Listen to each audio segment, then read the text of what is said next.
Welcome to Burning Platforms, a fortnightly podcast from the Australia Institute's Centre for Responsible Technology. I'm Peter Lewis, the Director of the Centre. This week, we'll be meeting the new Greens spokesman for digital rights and IT, David Shoebridge. But first, our wrap of the latest tech news with Digital Rights Watch Chair Lizzie O'Shea and Guardian Australia's Josh Taylor.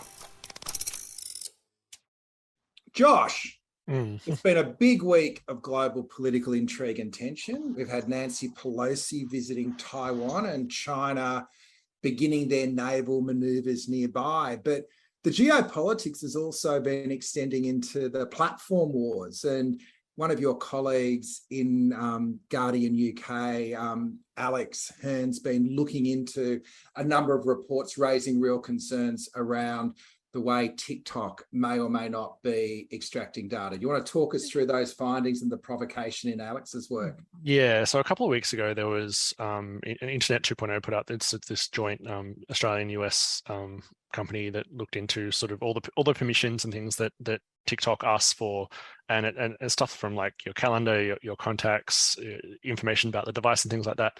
It got quite sort of what I would call alarmist media coverage about it, because it was basically going, oh, look at this scary Chinese popular app that is asking for all this information, which my view, and this is sort of expressed in Alex's piece quite strongly, is that yes, TikTok is asking for a lot of information. That is concerning, but it is no more concerning than the kind of stuff that so many other apps already ask for already.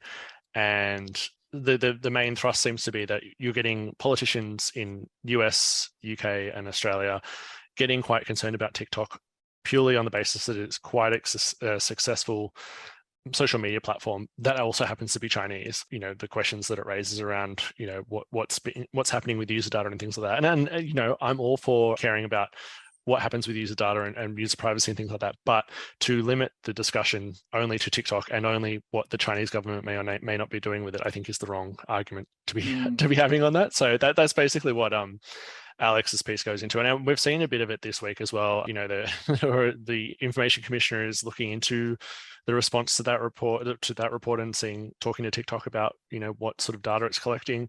And there have been a few things they might be able to enlighten us a bit more. MPs and their staff getting briefings about potential issues with using social media apps on their phone that might be used for work and communications and things like that. So yeah, it's one of those things where I think TikTok is a lot of the focus now, but I think from a government point of view, user privacy on, you know, all apps, not just TikTok, is probably where the focus needs to be. Yeah, I'll throw that to David in a sec. But before we get there, Lizzie, it kind of reminds me of the fascinating discussion we had with Ellen Broad a couple of weeks ago around cybernetics, where she kind of said if we get into the position of a trolley dilemma, deciding whether the driverless car is going to hit the old person or the young person, we've probably ended up asking the wrong question. And it feels like this is a similar example of that. You know, which of the global platforms do we want to be harvesting our data least? Yeah, exactly, because you're forced into making a very narrow decision while the context in which these platforms operate is kind of left unquestioned. To me, it also recalled the work of the Centre for Humane Technology and Tristan Harris, who made the Social Dilemma documentary, because that's a group of technologists that came out of Silicon Valley who are now like tech execs with regrets, who are talking about how I built this product, but actually I think it's really harmful. And in recent times, they've also been making policy submissions where they deliberately talk about how American technology companies, you know, they may have these problems, but the need to reform them is so important because they're so much better than Chinese technology companies. And it becomes this kind of framework or this platform for arguing about diplomacy, really, or arguing for American liberal conception of capitalism married with rights and in quite a limited way, as opposed to authoritarian platforms like TikTok, which I think is disingenuous and also a pretty troubling way of framing these kinds of discussions. There's very few people who end up in the room who are advocating for users as people who have rights as against companies and as against the state as well. And I would like to see more holistic discussions of this for that reason too, so that then US tech companies don't get to pitch themselves as being preferable in a geopolitical context either. Yeah, well, let's make us some news, David. What are the instructions here on how you should be ticking and talking? Well, I think if I tell you, I have to, then shut down your platform. It's in fact, I went to Senate school before the whole thing kicked off, and we got a series of security briefings, and it's sensible to have security briefings, about personal security and online security and like. But a man who I was introduced only as Owen, and we couldn't have his actual name, first or second name, came from ASIO, and which was kind of amusing. He had a kind of generation of fear and anxiety, and to see you surrounded by threats online and in real life, and gave advice that was, I don't know how you meant to take this advice on as an elected representative. We should be paying for professional risk assessments before we meet with people and engage in all these high levels of security assessment, assuming that everyone's out there trying to corrupt or otherwise sabotage us.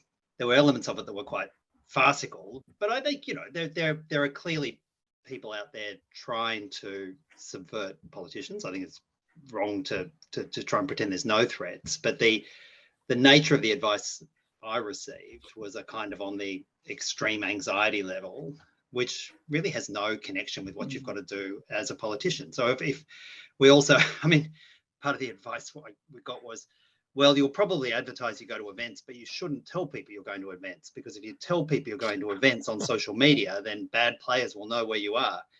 And and I kind of thought, as someone who likes turning up to rallies and actually having people hear what I say, being scared off engaging on social media because people might turn up, seemed to me advice that, well, I found it odd to give that to politicians, to be honest.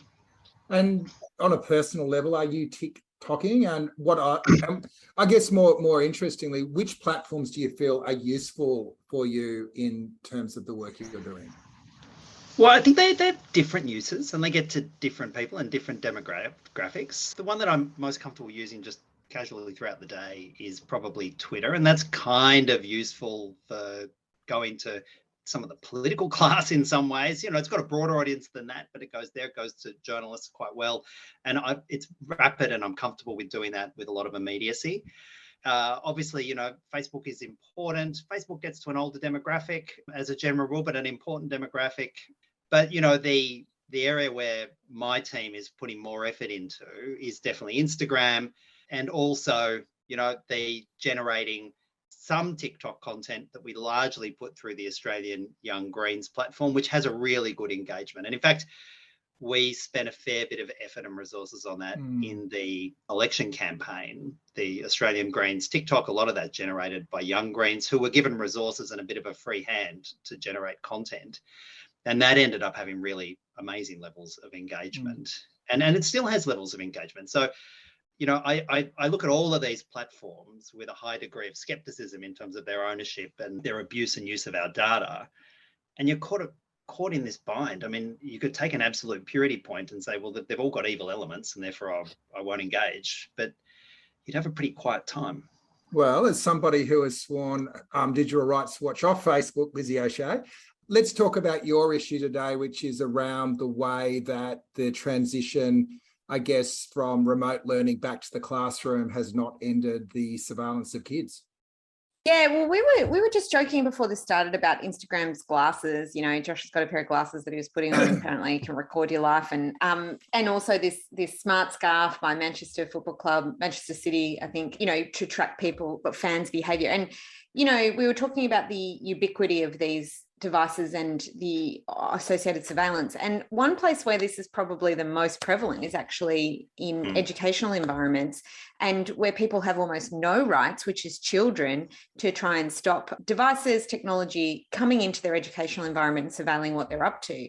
And, in the pandemic, of course, there was a turn to learning from home using technology. And obviously that had its own kind of inequalities built into it, but was a hugely useful thing to be able to continue education online. But some of the technologies of surveillance that were used at that time are now seemingly here to stay. And there's a report that's come out for the Centre for Democracy and Technology about the use of this kind of technology in US schools. platforms that allow teachers to surveil students' screens so they can see what they're looking at, they can see if they're being distracted. But there's a whole suite of these products that are being used in school environments, including to monitor, obviously, the attention span of children and whether they're concentrating on the task at hand, but also to track for threats of violence. Interestingly, the school in Uvalde where the mass shooting recently occurred had purchased one of these programs to try and detect potential risks of violence, and of course didn't detect any activity on the mass shooters page or engagement online. And to my mind, it's really problematic, firstly because I don't think children have no rights. I think we have to treat them as people who have rights, so that that they aren't just individuals that have things done to them by technology companies and figures of authority, because that's a lesson they'll carry with them for the rest of their lives if that's what they're taught. But also, how do you actually push back against this narrative of safety, of protecting children and protecting other people from potential risks of violence?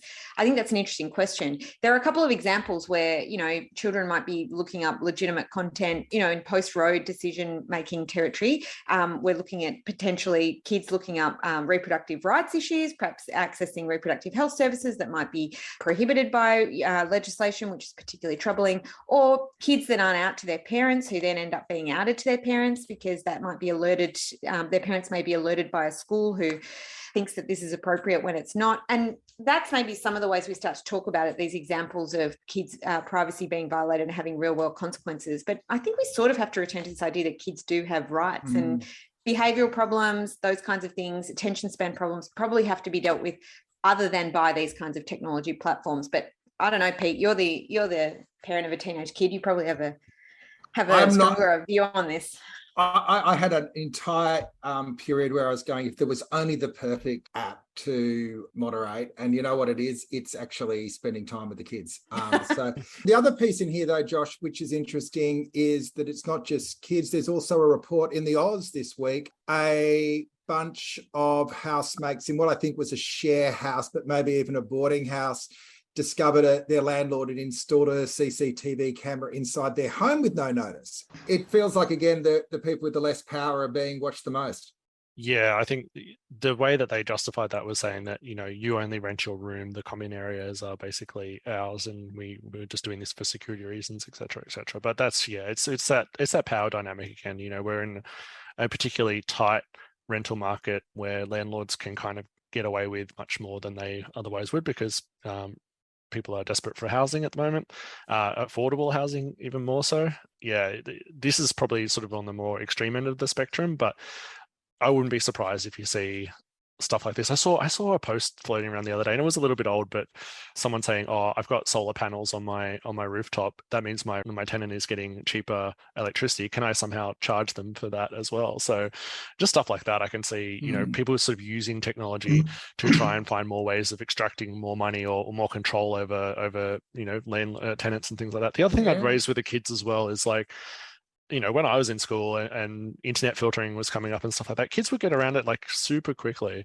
No, you can't sort of really force a technology solution to try and get kids to do what you want. You have to educate them. You have to bring them along with it. And I think it's kind of going to what Lizzie was saying. You've got to treat them like people. You can't just assume that, you can put this technological control on them and they're going to be able to just, abide by the rules that you want. You have to bring them along with it as well. It does remind me of that digital pen license proposal that was put by the LP before the last election. I don't know if David's got a view on that, but it was widely mocked because pen licenses just kind of silly, and the idea that you need a license to get on the internet is silly. But I sort of understood the underlying sentiment that we have to find a way to help kids learn how to not be distracted all the time by these machines that are designed to distract you, and that one of the key skills of people in the 21st century is managing that distraction. This whole $1 trillion industry that's devoted to trying to extract data from you, extract your engagement. So we do kids a disservice if, instead of talking about that and openly and trying to encourage programs of literacy around that, we instead say, oh, we're going to monitor your screen and force you to make sure that you're not checking on YouTube, which strikes me as like the cop approach rather than the approach that's about helping children build skills to be able to deal with that endless threat of distraction. Yeah, David, it's often framed up as a safety measure and a kids' wellbeing measure. I think the interesting thing in this research out of the US was it wasn't being used in a safety way, it was being used in a policing way. I don't know how you approach initiatives. Well, I mean, the whole idea that you've got this, there are problems about, platforms driving kids onto extremism, exposing kids to, potentially quite dangerous material. But the idea that you solve that by surveilling the kids and not the platform seems to me to be pretty extraordinary. So Labor's policy is this smart kids kind of digital licensing regime, which is a kind of digital pen license Mark II. Now, there probably is a role for talking to kids and giving them sort of a better insight into what their behaviour online will expose them to and being aware of that. But, I think that I actually agree with you, Pete. The best thing you can do, I've got 2 teenage daughters, the best thing you can do is spend time with them, not grab their phone and run through their Instagram stream and their TikTok account and try and chase it down for no other reason than they're probably hiding their real account from you anyhow. But I think that whole approach that the problem of the kids and we surveil and educate kids as opposed to the problem is the platforms and we should be focusing our attention on the platforms. I think that, and again, we've had some initial chats with our Labor counterpart in the communication space. And when we raised the platforms as the issue as opposed to the kids, there was already sort of pushback and hesitancy in that space. We don't want to cramp innovation. We don't want to have big fight with the platforms. Well, actually, we may need to have a big fight with the platforms at some point. And we will go into that in more detail soon. I might just round out our week in news. There's just a few into our favourite mega platform, Meta. There's a few different stories. I'm trying to make sense of how they all fit together. So firstly, Meta's having a big fight with academics over access to political ads ahead of the 2022 midterms. We know they cut off access to CrowdTangle some time ago, but now it appears they're actually fighting the academics from NYU over using a plugin, which was what some of our friends at QUT and Monash were doing in the Australian election, where you're almost crowdsourcing information. So they're now trying to pull that back. So they're doing that. At the same time, announcing in the US they're winding back its deals with news outlets, shifting its focus to what it says, the creator economy from the news economy. So I guess my question here is, if you put those two together, they still want to do the political advertising and make as much as they can out of that, but they're not actually interested in supporting fact-based public debates. Is that a tenable position to take, Lizzie? And I know we've had difference of opinion on the News Media Bargaining Code, and I'd be interested in David's views on that as well, but it feels like that party might be ending soon if Facebook goes down this path of pulling back from news altogether. Or is it a good thing if they just say, we're not interested in it, this isn't the place for facts anymore? Yeah, I mean, on one level, I sort of think, okay, well, to some degree, I can see the utility of a platform being purely social rather than focused on delivering news, because that's really not what Facebook ought to be doing. But on another level, that is where a lot of news sharing happens. So pretending that's not true is a particular problem. I'm sort of, I must admit, I'm not entirely surprised by this at all. I think they are looking for ways to continue engagement, ways to keep people on their platform. They're really struggling. They're posting losses. Their vulnerability, their business model is now on full display. Changes to the way Apple allows information to be collected from the apps that are on their phones has caused huge problems for Meta's bottom line. And I think they're looking at trying to find ways to make sure that they hold on to their user base, that their user numbers don't fall, because this is their only real future to continue to try and grow or at least consolidate users as an audience for advertising. So they've got to find ways to continue that engagement. And I think investing in creators is probably what they've settled on rather than investing in news media. And maybe that's a function of the News Media Bargaining Code being passed, so they're forced to then have to do it in quite an open way in relative terms. But to my mind, that's never been sufficient. I mean, we've talked about this so many times, Pete, when the News Media Bargaining Code passed, there was among many questions. One of them was, okay, well, news journalism is one way in which value is created or is distributed and exchanged on that platform to Facebook's benefit, but lots of other creatives provide a similar service and they're not being talked about as being compensated. And there was always this suggestion that that might happen later. And I don't think that that is going to happen. And so, you know, for obvious market reasons, then Facebook's leaning into that aspect. I would just say we're about to release our report on rebalancing the internet economy, which looks at exactly some of these issues, how creatives, how activists, how musicians use these kinds of platforms and how they're not working for them and what the government could do about that. And, you know, so maybe that's something we can talk about when that report gets released. Josh, do we know what Facebook means when it says it's going to pay for creators? Like, I think it'll probably be a little bit like a YouTube style ad supporting system. I'm not really too sure. Just on the news tab thing, I asked Meta about what that meant for the news media bargaining code in Australia, and they said had no impact at all. But obviously those deals will have a time limit on them. And the important thing to watch is the former government launched, as part of the news media bargaining code, there was a review that was built into it. So after a year, they've started to review it. That closed, I think, just after the election. And the new government has not published any of the submissions from it. I asked them for it, and they said they're not going to publish it until the actual paper that comes out of it comes out, and that's in October. So it's still a while there. I've asked Michelle Rowland about whether she would consider, well, it's not really her, it's for the Treasurer to do under the law, but whether the government would consider designating Facebook under the code, because there's obviously there was concern about Facebook refusing to do deals with SBS and the conversation around it.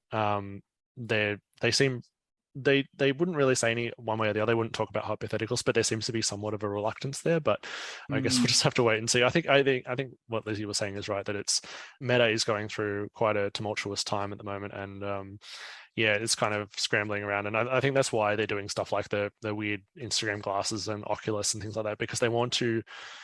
Everyone's looking for what the next iPhone will be, what the next sort of generational leap in technology will be when it comes to the internet, and Facebook is scrambling around. And that's why we're seeing all these weird changes with Instagram trying to be TikTok and everything like that as well. So tell me, will it be the Instagram glasses? Are they going to change your life? Put them on again so people can see them, and tell us what you're seeing when you're wearing them.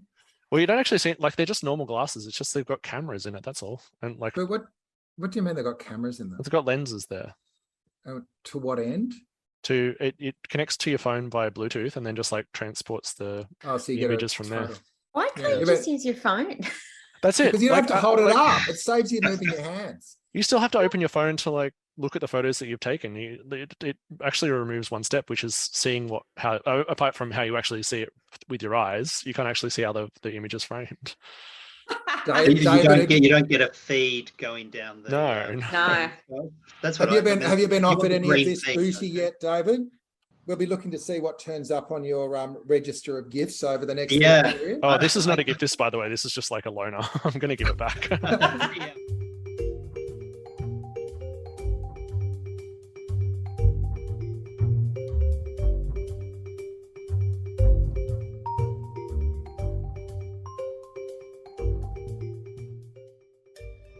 Welcome properly. We'll break into the second part of the show and really see what you're bringing to the role. So firstly, congratulations on your election to the Senate, and also the Greens' position now as being one of the key parties in the Senate in holding a balance of power. One of the interesting things is, and maybe it's because of the size of your outfit, that you have unified digital rights and IT into a single one-stop shop, which I think is terrific. So what do you bring to it, and what do what's your perspective starting out as the new boy in the role? Well, we're excited about the digital rights platform, and we wanted to clearly mark it out as a platform. In many ways, it's a subset of the justice portfolio that I have, because a lot of this happens in that space. But also, we very much wanted to sort of pull it out and highlight it, because we just realize how much work is to be done in the space, and we actually want people to come to us with ideas and to do some of the thought leadership. And I look back at some of the work that Scott Ludlam did as a kind of a really good indicator about how you can do some thought leadership in the space. But what I'm also excited about is, in the balance of power situation that we have in the Senate, we can actually link that thought leadership out to actual structural policy change and legislative change. We see this as a great opportunity. We're mapping out exactly the elements we want to target. One of our biggest concerns is getting a handle around the way the different platforms, different outlets using and abusing algorithms and driving increasingly towards extremism. And it doesn't necessarily have to be violent extremism. It can just be counterfactual extremism, very unhelpful. We see that as a potentially very, very dangerous, unhelpful kind of element, which is only going to get worse. And some of that discussion we were just having with Meta seems to be very much indicating that their plan is to sort of double down in that space, move away from kind of fact-based, a kind of centrist, factual kind of position to just whatever encourages clicks and whatever encourages their ad revenue. We think that's really dangerous. Almost none of it has transparency. And there's this huge pushback against transparency. And I think many people think that that's an impossible goal to have transparency in this space, but we reject that. So I suppose that's our first cab off the rank, if you like. We have a lot of also concerns about our privacy laws. Our privacy laws are, 20th century privacy laws for a 21st century problem, and particularly the way in which we get platforms harvest our consent. So privacy. On privacy, it's interesting. Both you and Labor come into a position of exercising power when a lot of work's been done. There's the privacy paper that's sitting with the AG at the moment. I'm interested in what your approach to it will be. There's obviously a few points of friction as you sort of understand as you start kicking the tires, particularly around a separate tort of privacy or a separate course of action, but also on the and I'm interested in the view of the Greens on this, the exemption that political parties currently have to privacy laws. Well, I mean, I was part of getting a state inquiry up into privacy and managed to pull together enough MPs from across the political spectrum to get support for a tort of privacy. And I think absolutely we should have a tort of privacy, and there should be some and we should implement it nationally. My only reservation about doing that, though, is do we create an elite right? And that's what I don't want to create. I don't want to create an elite right which excludes most people who should have their privacy protected. So doing it in a way that doesn't drive it through the federal court or the Supreme Court, but actually makes it a realistic, viable right. And I think is a kind of this magic sort of, I still don't quite know how to do that. Create a privacy right, perhaps a new tort, but not just give it to the super wealthy and privileged. And make it a fight between, the paparazzi and a tiny sort of elite part of our society. But I personally think that should be low-hanging fruit, and creating the tort would actually end up creating a lot of internal reform in most of the platforms if we did that. In terms of the right to privacy for political parties, the idea that there's just carte blanche carve-out for political parties is not right. Whether or not it's the full coverage of the privacy laws or not, I think there are some quite unique things about political communication that justify a different form of regulation. But what it doesn't justify is no regulation. And that's what we have at the moment. Lizzie? Yeah, I mean, I've got a few thoughts about how you could make privacy less of an elite right. But anyway, I'm sure if we want to talk about that, we can a bit more. But one of the questions I wanted to ask you about, David, is there's been a lot of observation about the problems with the digitisation of welfare. And, there's been a recent revelation about the role of Palantir, Peter Thiel's shadowy kind of data analytics company. I mean, that's probably putting it smaller than it is, but it's certainly a company that provides services to government about creating value from disparate data sets. And what for them that usually means is finding ways to make the welfare state more efficient at the expense of some of the most vulnerable people in society. And I wondered if the Greens had thought about this from a digital rights perspective. The Special Rapporteur on Extreme Poverty had a really good report on this about the digitisation of welfare. We've obviously got a terrible example in the form of robo-debt that did almost exactly that. But you could see, large visionary projects like the NDIS being subject to similar kind of programs of rationalisation, with a company like Palantir getting involved in that. I know Mike Kelly's left Parliament, taken over leadership of that organisation. What do you think about the moves by the private sector to infiltrate public services using, data and technology to try and sell a neoliberal version of welfare? Well, I mean, that's a fairly loaded question, but the good news is I actually agree with the outcome. Obviously, you talk about rich data sets that people want to get their hands on, and there's a whole series of government data sets that are of incredible value. The Medicare data set, for example, could well be the most valuable data set on the planet because it goes back over decades and decades and decades, and the pharmaceutical industry in particular, amongst others, could reap enormous profits out of the Medicare database. So I think we should be drawing some very hard and fast lines and not letting private entities into public data, and particularly data that people are giving because they have no other choice. And that's what happens in the welfare state. If you face starvation and homelessness or engaging with the welfare state, you don't really have a choice about handing over your data. And the idea that then could be preyed upon by private entities, I find deeply offensive. But I think part of the underlying all of this, the amount of data that's collected for people who want to just basically have a payment that they can survive on is an obscene amount of data in most cases.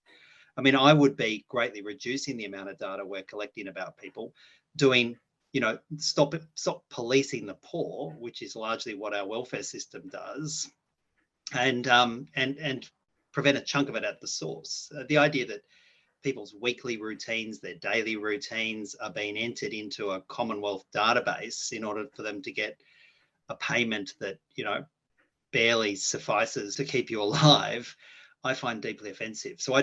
So yes, I think we should have hard and fast rules preventing private entities coming into those public databases. I think we should be reducing the amount of data we're collecting compulsorily from people who have no other choice but to engage with the state. But there also are some pretty exciting opportunities to use the data to work out some positive interventions in people's lives. If you ever want to have an interest, see a politician who loves data, the New South Wales Services, I think he's Minister for Happiness and Good Services, Victor Dominello, who's quite a nice bloke in some ways, he loves data. And he will give you a briefing from 15 bureaucrats. He'll sit around you and say, well, state governments have enough data about a young person by the time they're 4 years of age to be able to track their future life trajectory with about a 95% certainty about where they're going to go. And so those data pools are being gathered together by state governments. They're being gathered together by federal governments. The notional reason is to work out positive interventions in people's lives so as that trajectory can be adjusted, but you only have to say it to realize just how what could go wrong. Yeah, exactly. Hey, Josh, any questions for the Senator? Yeah, well, a couple. So I guess similar to that, I think a lot of the issues around the collection of data is like we're not really sure what state and federal are collecting about each other. That we're seeing more and more pushes for state and federal governments and different, I guess, councils even to that point, to be able to share this sort of data without sort of a discussion about who should have access to it, what it should be used for, and things like that. How do you sort of see that being pushed? And I guess, and separately from that, I enjoyed a lot of your work on estimates in New South Wales. I'm just keen to sort of understand what you're planning to do when you get a chance to probe some federal public servants in the next couple of months. Yeah, well, estimates is like a kind of a separate part of my brain, so I'll open that up at some point, Josh. But there's this thing called the capability, and if you ever wanted to be frightened, come up with a name for an entity or a project. You could call it Meta, or you could call it the capability. I mean, these are names that just I get super anxious about as soon as I hear them. But the capability is exactly that, Josh. It's that national data pool, which is actually comprised of 8 separate data pools, which is each of the states and territories, and they dump all of their driver's license and other licensing and other state data into these separate pools. And then notionally, they're not all shared together in a single pool, but then the Commonwealth has a kind of ubiquitous search capacity to dive into each of the pools at any one moment and pull out information, your facial recognition, your whereabouts, and so that's already happening, and it's happening with bugger all kind of controls on it. And what really offended me at a state level when the state government signed on to it about 2 years ago, I remember asking the Privacy Commissioner in New South Wales, we were passing legislation to empower the movement of all of this data into this pool and the access by the Commonwealth. And the legislation was all dependent upon a bunch of Commonwealth regulations and Commonwealth legislation that would control it. And none of which had been promulgated and none of which had been, even drafted. And I remember saying to the New South Wales Privacy Commissioner, you've given this the tick of a green tick. And she said, yes. I said, well, how can you possibly, on the Privacy Commissioner, approve this legislation when all of the major checks and balances are going to be done at a Commonwealth level and we haven't seen any of them? Oh, and she said, well, we have, we've got a good relationship and we expect that relationship to be strong. And I was astounded at the time. I'm astounded now. And if you want to know one of the things I want to track down in budget estimates, well, I've just articulated one of them. Well, the controls over the capability. The legislation for that, if I'm not, correct me if I'm wrong, but I think the government withdrew that and it never came back before the parliament ended before the election. So I think the federal legislation that still hasn't actually gone through. Yeah, but all the state data pools are there. Yeah. And the readiness is all there. So what is the Commonwealth's plan? What is the Labor government's plan? And there wasn't there was almost no national political debate about this movement. And there's a sense of inevitability to it, which is a lot of this stuff, there's a sense of inevitability, like, okay, well, you could fight it. You might oppose it for 2 months. You might have opposed it when the coalition were in, but it's going to come. And do you want it to come in a slightly less offensive way through Labor? Or do you want to wait for the next evil right-wing government to put it in? This is inevitable, just, and I think we should be fighting against that very idea that this massive data pooling, this digital surveillance has an inevitability to it. Yeah, it's interesting that you say that, David. There's a comment in the chat from Dylan, which I think makes a reasonable point. In some ways, the surveillance state has kind of been outsourced to the private sector, where Facebook holds huge amounts of information, which is a mere warrant away from being accessed by state law enforcement bodies. And I remember when Edward Snowden leaked the information from the NSA, and it was revealed in one of the PowerPoint presentations that the PRISM project by the NSA, to gather huge amounts of data and analyze it, only cost them about $20 million, because essentially what they were doing was harvesting data from private enterprise to then analyze themselves at a meta level. And so it's incredibly cheap in relative terms to have this structure in place where you can cherry pick what you want from the private sector. And it's this nexus between privacy regulation and then also the surveillance state, and how sometimes they're treated as kind of separate, like the government surveils you in one way, the private sector surveils you in another, whereas in fact, that's not true. There's this integral overlap, which makes them both kind of function. And I think it's really interesting you were talking about data minimization as one route to kind of talk about that should be an obligation of government, but also the private sector. But what do you think about surveillance as an agenda then? And do you think there's any room for movement? I mean, I expect the capability legislation will come back on this term. I think Home Affairs are considering it, but I don't get the sense that Labor's really got an appetite to resist the kind of inevitability or the sense of inevitability that you were talking about just then. I don't know if you've got a different view. Well, I mean, that's my concern, and that's one of the reasons we want to ramp up that work over the next 6 months, because all of the there's a bunch of security agencies that just use the phrase, oh, well, this is necessary for national security. And then all political analysis just seems to end, oh, it's necessary for national security. Oh, well, then we just better push it on through. And that is a kind of disease of Australian politics at state and federal level. And I think that's something we absolutely need to push back against. But this idea that, the only thing we should be troubled about is the state. I think we should be troubled about state surveillance. I am.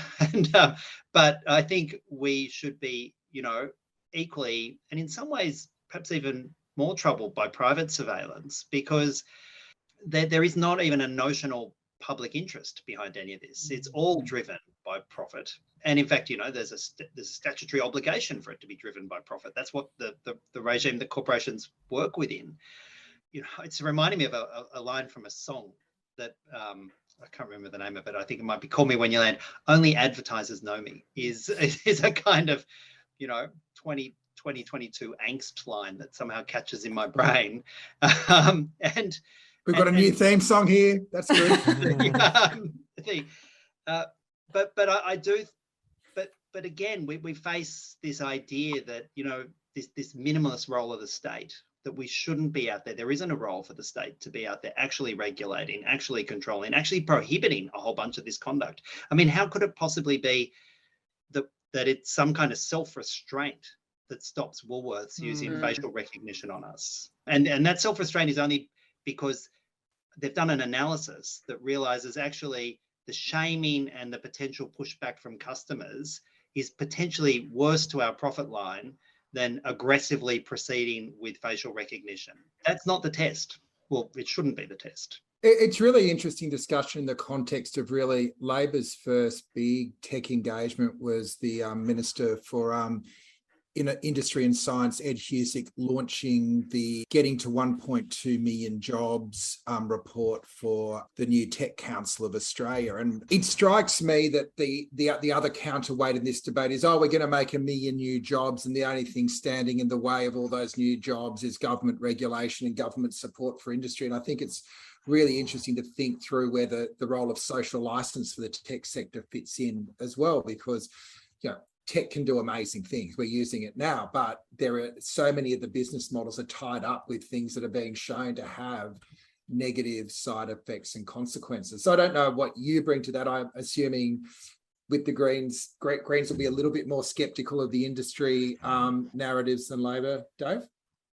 Yeah, well, I mean, we are skeptical of the industry, but we're also excited by it. I mean, this is actually really exciting and important part of 21st century life. Like, I think it gives us a whole lot of additional potential social dimensions, a whole lot of additional connections. Like, I often hear people so anxious about how much time young people spend on social media, but then whenever there's polls done about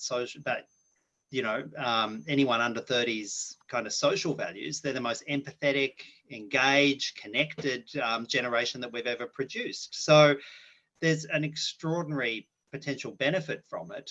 But the idea that we should uncritically take their propaganda and uncritically agree to it having an ever-expanding role in our lives and a sort of boundless role in our lives, I think is where the Greens very much draw the line. And I think trying to articulate that this is not all inevitable, that this complete extension of surveillance state, private and public, is absolutely not inevitable. And in fact, if we treat it as inevitable, we've already lost.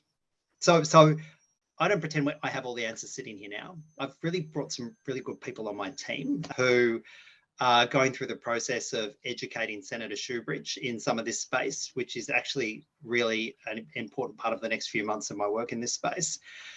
But also this kind of engagement and thought-provoking engagement is really helpful as well. All right, Josh?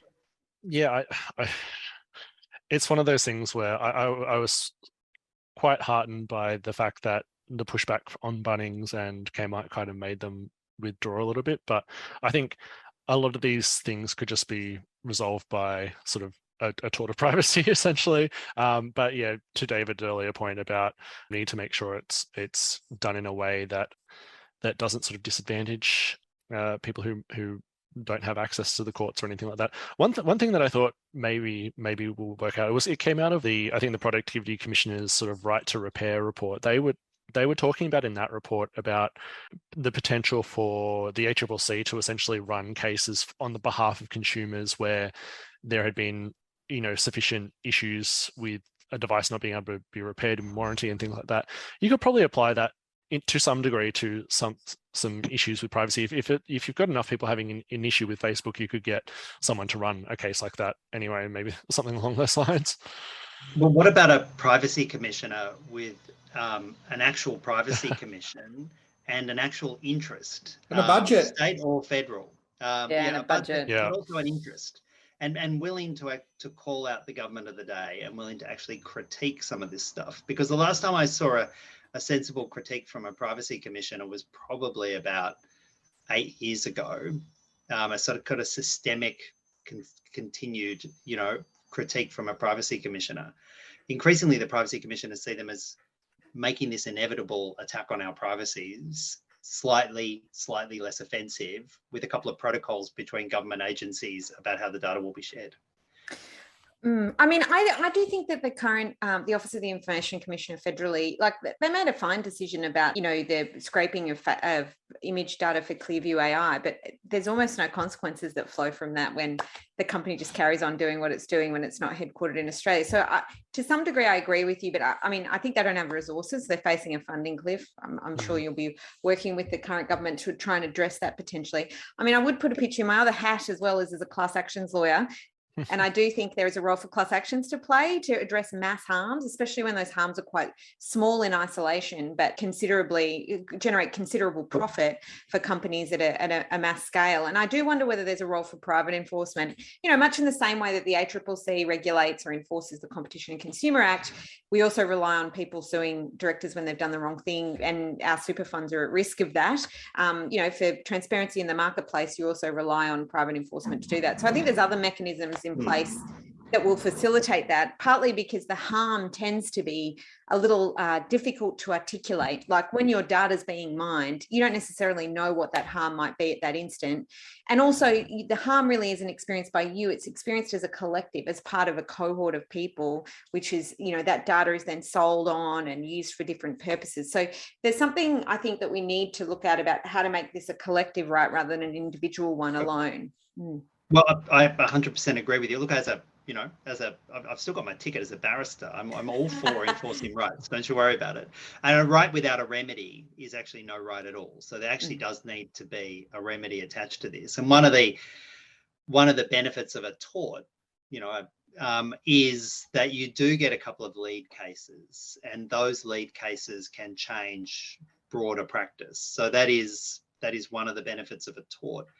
But in this area, in the kind of data, particularly data breaches, privacy breaches, you can have, 1.5 million kind of micro offences, and no one person is sufficiently pissed off or harmed to justify bringing the case. And so that's where either a really empowered and resourced regulator is really important. But I don't pretend everything is answered by regulators. So there is also a place for some class actions in those spaces. But that's part of one of the public policy problems we have here. A whole lot of, micro offences, if you like, which have these micro impacts on our privacy, these micro impacts upon our online sense of ourselves. And which one of them are you willing to take on? Probably none of them are you willing to take on as an individual. So good regulation, a well-resourced regulator, as well as I think there's some real benefits in having that tort of privacy to drive better practice. Thanks for your generosity and your time, David. Good luck with the new role. It's incredibly important to have somebody like you in that role of working with the new government to drive what is a really packed agenda already. And we look forward to an ongoing engagement, having you drop in from time to time and let us know, what you're doing and what we're doing wrong. No, thanks, Peter. I think actually, even though this is an observed exchange, which is probably even better, these kinds of exchanges are, I think, really important. And one of the things we are contemplating doing over the next couple of months is pulling together a couple of roundtables to discuss some of these issues to help inform our policy, because there are potentially multiple solutions and they maybe all should be tried at once. And we're keen to bring people into that sort of policy development. Lizzie, anything coming up on the Digital Rights Watch agenda? Well, just as I mentioned, we're going to be releasing our report on rebalancing the internet economy, which did some kind of community-based research work on how we could make the internet work better for creatives, for activists and the like. And, I'll be making sure you get a copy of that report, David.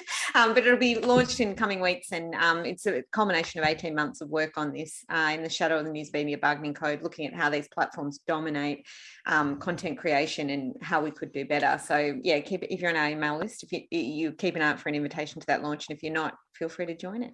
And Josh, you're taking your Instagram sunnies off on a couple of weeks hard-earned. We're looking forward to some updates. Oh, God, I don't think I'll be taking them.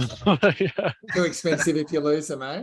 Yeah, pretty much. And yeah, I just don't want the people sort of staring at me. Actually, the thing that I'm kind of concerned about, because I've been writing about it so much, is the coming back through customs and border force searching through my phone. I kind of am worried, but also interested to see if I'll be a test case for whether, because they can't actually compel me to hand over my password. You get one phone call, Josh, you can give me a ring. I will do.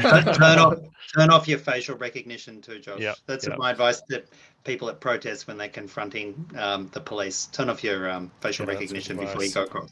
Yeah. Good lesson for life in general, I think, David. You've been listening to Burning Platforms, a fortnightly podcast from the Australia Institute's Centre for Responsible Technology. It was recorded live at a virtual town hall on August 5. If you'd like to attend one of these discussions in real life, you can register at centreforindustrialtechnology.org.au. Burning Platforms was produced on Gadigal land. Talk again in a fortnight.